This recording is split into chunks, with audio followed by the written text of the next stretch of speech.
সাবেক আওয়ামী লীগ নেতা সঞ্জিত সেনগুপ্তকে হত্যা চেষ্টা মামলার রায় আজকে অনুষ্ঠিত হলো এবং সেখানকার মূল আসামি বর্তমান এমপি লুৎফুজ্জামান বাবর, বর্তমান প্রবাস এবং শ্রম কল্যাণ মন্ত্রী আরিফুজ্জামান হক আরিফ এবং বিএনপির আরেক নেতা জিকে গৌস, তারা বেকসুর খালাস পেয়েছেন।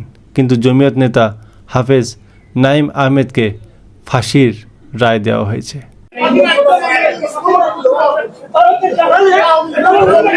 একই মামলা, কিন্তু বিচার প্রক্রিয়া আলাদা।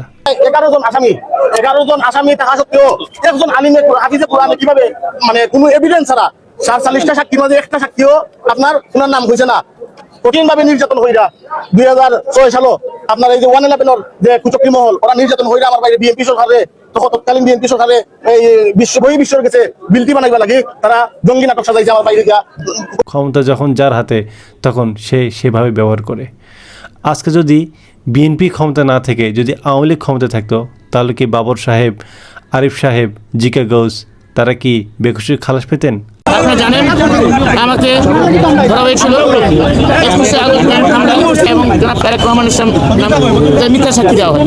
আমার প্রশ্ন একটাই, আজকে বিএনপি ক্ষমতায় বলেই তাদের 3 জন এমপি তারা বেকসুর খালাস, কিন্তু জমিয়ত নেতা তার দাড়ি টুপি আছে, তিনি ইসলামিক লেপ আছে, এই জন্য তার ফাঁসি দিলে কোনো কিছু যায় না। 1971 সালে এখন পর্যন্ত এই বাংলাদেশের ইতিহাসে কোনোদিন শুনছেন কোনো হিন্দুর ফাঁসি হয়েছে? কোনোদিন শুনবেন না।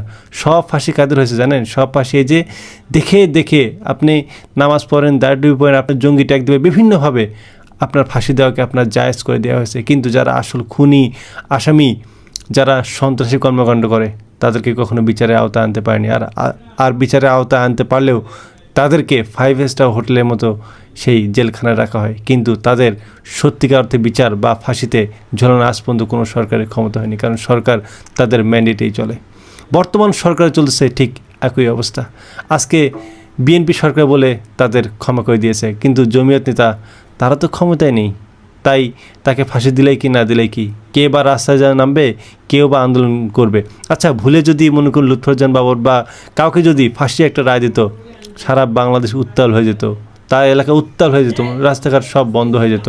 কিন্তু আজকে শুধুমাত্র ক্ষমতার জোরে তারা আজকে বেঁচে গেলেন। আওয়ামী লীগ যখন ছিল তখন তারা কোথায় ছিলেন? তারা জেলে ছিলেন। আজকে আওয়ামী লীগ নেই, বিএনপি আছে, এই জন্য তারা বেঁচে গেলেন। এটাই হচ্ছে ক্ষমতার পাওয়ার। বিচার ব্যবস্থা, আইন শৃঙ্খলায় কোনো বিশ্বাস নেই। এত বিশৃঙ্খল অবস্থা এর ফ্যাসিস্ট হাসিনার আমলের চেয়ে তো জঘন্য রূপে একদম খারাপ। তবে আমি শুধু সরকারের উদ্দেশ্যে একটা কথা বলতে চাই, যদি বিচার প্রক্রিয়াকে স্বচ্ছ করতে চান, হয় 4 জনকে ফাঁসি দিতে হবে।